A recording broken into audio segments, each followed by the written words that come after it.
حتى إذا جاء أحدهم الموت قال رب ارجعون. مردم غفلتی تو کایم تا هما وحدی که چه آیان یکی سرا موت بییتی گرا گوشیتی ای منی پروردگار من بر بترینی لعلی اعمل صالحا فيما ترك كلا إنها كلمة هو قائلها ومن ورائهم برزخ إلى يوم يبعثون. شاید که من پدا موتی یلکتگین دنیا نیکی عملی بکنم هجبر چوش نهی اشی یک گپی که آی کنتی و برزخی یعنی دیمپانی آیانی پشتا هستی تا روچی که دوباره زنده کنگبن. فإذا نفخ في الصور فلا أنساب بينهم يومئذ ولا يتساءلون. نوهدی که سور دمگ بیتین و آروچی آیانی نسب و سیادی پشت نکپیتی یعنی هیچ فایده آیان دات نکنتی و نه یک کدگر جست کنه.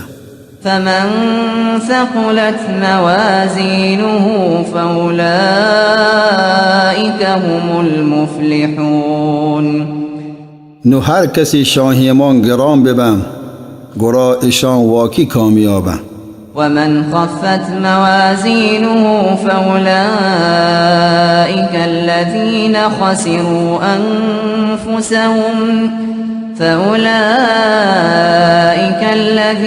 خسروا أنفسهم في جهنم خالدون. و هر کسی شاهیمان سبک ببن گرا اشان هما کسانه که وتی جندانش نقصان داته همیشه جهنمی تو کامانه. تلفح وجوههم النار وهم فيها كالحون. آس آیان دیمان مان پوشیتیم یعنی سوچیتیم و آیان وودم بد شکل بم یعنی لونتانش نزکاین تو دنتانانش ظاهر بم. ألم تكن آياتي تتلى عليكم فكنتم بها تكذبون. آیا منی آیتان شما سرا وانگ نبودم و شما یک گوشت ایشان دروگم؟ قالوا ربنا غلبت علينا شقوتنا وكنا قوما ضالين. گوشند ای می پروردگار می بدبختی می سرا گیش بود و ما گمراهی قومیتی. ربنا أخرجنا منها فإن عدنا فإنا ظالمون. ای می پروردگار ما را چیدان در بکن اگر پدا ما چوش بکنی گرا واکی ما ظالمی. قال اخسئوا فيها ولا تكلمون. الله تعالی آیان گوشید برای گنبی و ذلت و رسوایی همدان جهنم توکا بمانی و گومن گپ مکنی.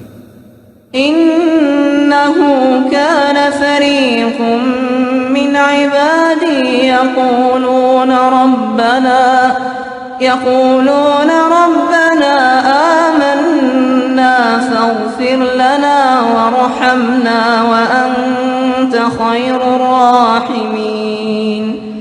بیشک چمنی بندیان یک گروهی هستد که گوشتش ای می پروردگار ما ایمان آرته گرا ما را ببخشو می سرا رحم بکن و تو چه تمامی مهربانا مهربان تره. فاتخذتموهم سخريا حتى أنسوكم ذكري وكنتم منهم تضحكون. لیکن شما آیان مسکره کو حتی که مسکره کنگ شما را چمنیات فراموش کنایید و شما آیان سرای کندید. إني جزيتهم اليوم بما صبروا أنهم هم الفائزون. بیشک مروچی ما آیان صبر مزداته و آئشند که آیان پدل کامیابه.